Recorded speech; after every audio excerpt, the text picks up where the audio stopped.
Assalamualaikum warahmatullahi wabarakatuh. Anak-anak kelas 4A, di sini Mister akan membahas tema 1, subtema 1 pembelajaran 1. Mister akan mengulang lagi ya. Oke, yang pertama di sini di pembelajaran 1 ada bahasa Indonesia ya. Bahasa Indonesia itu menentukan gagasan utama dan gagasan pendukung.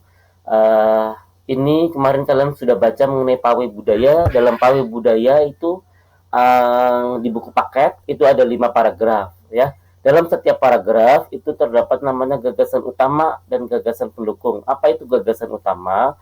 Jadi dalam setiap paragraf ada namanya kalimat inti atau inti pokok dari sebuah paragraf tersebut. Itu disebut gagasan utama. Bagaimana cara menentukan gagasan utama? Kalian baca dulu ya, kalian baca dulu dari awal setiap paragraf itu sampai akhir. Di barisan pawai terdepan terlihat rombongan dari Maluku. Rombongan laki-laki mengenakan kemeja putih, jas merah, dan topi tinggi dengan hiasan kemasan. Budaya Maluku sangat unik dan menarik. Setelah kalian baca, kalian tentukan mana sih kalimat intinya. Ya, berarti kalimat inti dari gagasan utama ini. Setelah Mister baca, ini ada di awal kalimat. Di barisan pawai terdepan terlihat rombongan dari Maluku. Terus yang kedua, kalian tentukan gagasan pendukung di paragraf ini. Di gagasan pendukung ini berarti kalimat yang berisi informasi untuk mendukung gagasan utama.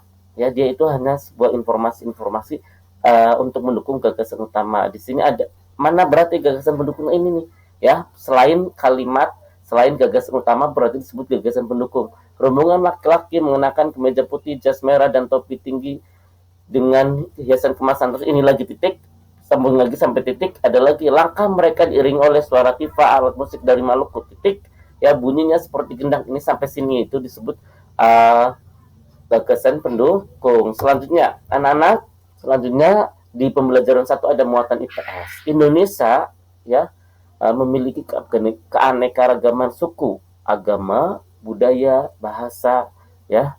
Oke, kita patut bangga menjadi warga negara Indonesia ya. Misalnya kalian dalam berteman di sekolah itu kalian pasti berteman dengan semua teman itu berasal dari suku-suku yang berbeda. Di situ kalian harus menghargai perbedaan. Contoh sikap yang menghargai keberagaman, yang pertama ada berteman dengan siapa saja ya. Setelah berteman dengan siapa saja, kalian juga harus menghormati orang yang berbeda agama ya, itu contoh sikapnya. Yang ketiga, cinta keberagaman. Yang keempat, tentunya menghargai perbedaan. Yang kelima, bertutur sopan dan berperilaku santun kepada semua orang. Itu contoh sikap kita dalam menghargai keberagaman yang dimiliki oleh Indonesia. Selanjutnya yang ketiga, itu kita akan belajar mengenai IPA ya. Indonesia alhamdulillah kaya dengan alat musik ya, alat musik tradisional. Ini contohnya angklung, ini suling ya, ini namanya kecapi, ini namanya gendang, ini namanya tifa ya. Oke, angklung ya, ini juga suling ya. Bagaimana cara memainkannya? Cara memainkannya yaitu dengan cara ditiup. Dengan ditiup itu menghasilkan bunyi ya. Alhamdulillah menghasilkan bunyi. Ini juga ya, gendang. Berarti gendang dimainkannya dengan cara apa? Dengan cara dipukul ya. Dengan cara dipukul itu juga menghasilkan bunyi. Benda yang dapat menghasilkan bunyi disebut sumber bunyi ya. Jadi benda yang bergetar itu bisa menghasilkan bunyi ya, itu disebut sumber bunyi. Sumber bunyi hanya dapat merambat melalui benda padat, cair, dan gas. Akan tetapi bunyi tidak dapat merambat pada ruang hampa. Yaitu mengenai bunyi, alhamdulillah kita bisa mendapatkan anugerah dari Allah SWT pendengaran untuk mendengarkan bunyi.